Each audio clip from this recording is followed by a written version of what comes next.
Heavyweight boxing fans, what's the deal? All right, so yesterday I came out with my Gerald Washington keys to victory. So today it's only right that I do the bronze bomber Deontay Wilder keys to victory. So if you haven't checked out that Gerald Washington video, it was all positives about Gerald, everything I think he can do to get the upset. Go check that video out. I'll leave it in the description box, all right?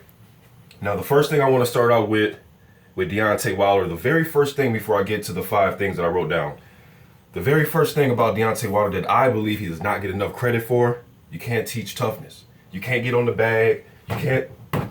There's nothing that you can teach about toughness when you're hitting the bag, when you're hitting the mitts, when you're running. It can condition you to get through being tired, being exhausted, to push through while you're working out.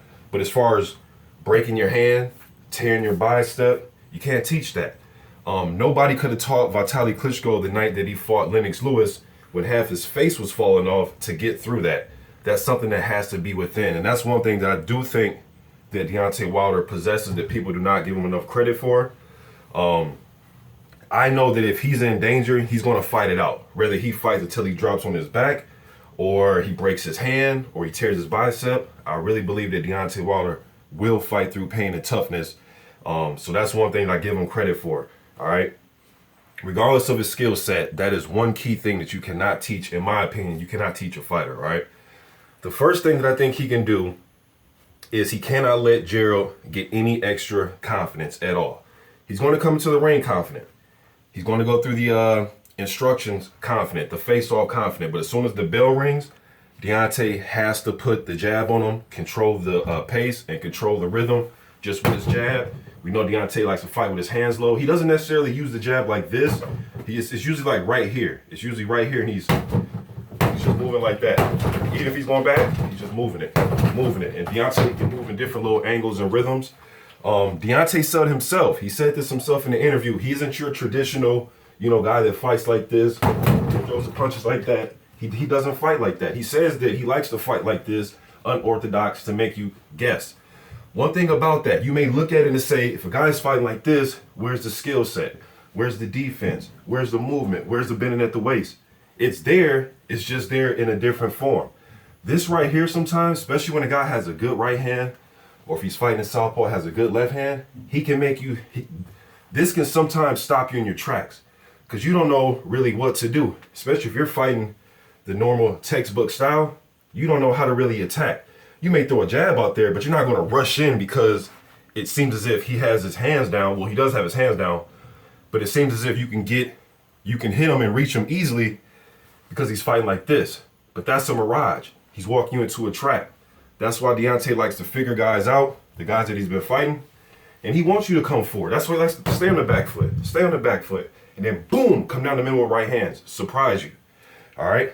Number 2, let the right hand go, but disguise it with feints, double, triple jabs, and follow up your right hand with a left hook.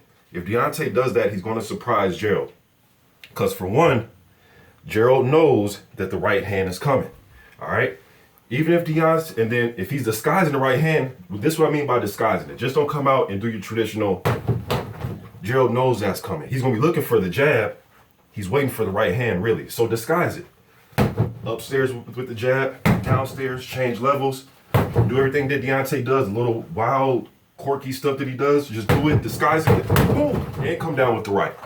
Disguise it. Boom, and throw the right hand everywhere, not just upstairs, solar plex, stomach. Just place it. And then once you start placing down the middle, you can start sneaking in looping shots. Boom, boom, boom, boom, boom, disguise it, boom, disguise it. Just disguise the right hand. Then when you disguise the right hand, end it with a hook. Wipe his nose with the hook up top. Boom, boom, boom, boom, boom, boom, boom, boom. Disguise the left hook and the right hand.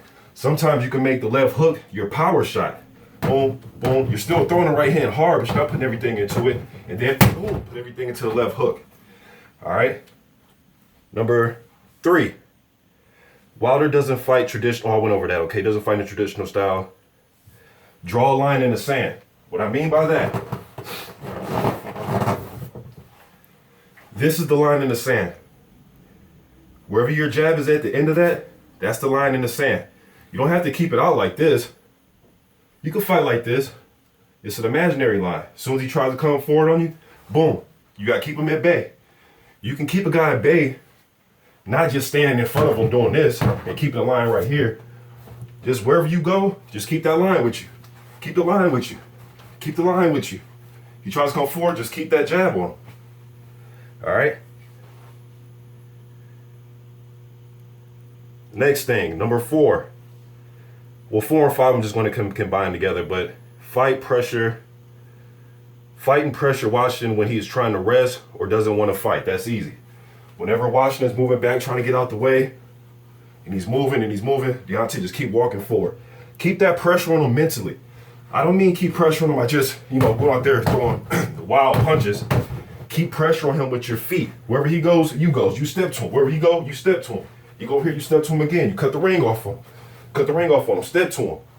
Keep pressure on him, making him think, oh man, there's nowhere I can go. Keep that pressure on him with the jab and the right hand.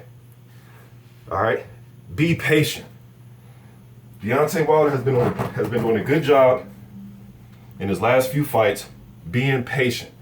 We know he's a knockout artist type of guy, but one thing I noticed about Deontay is he won't go out pressing for knockouts. That's a good thing.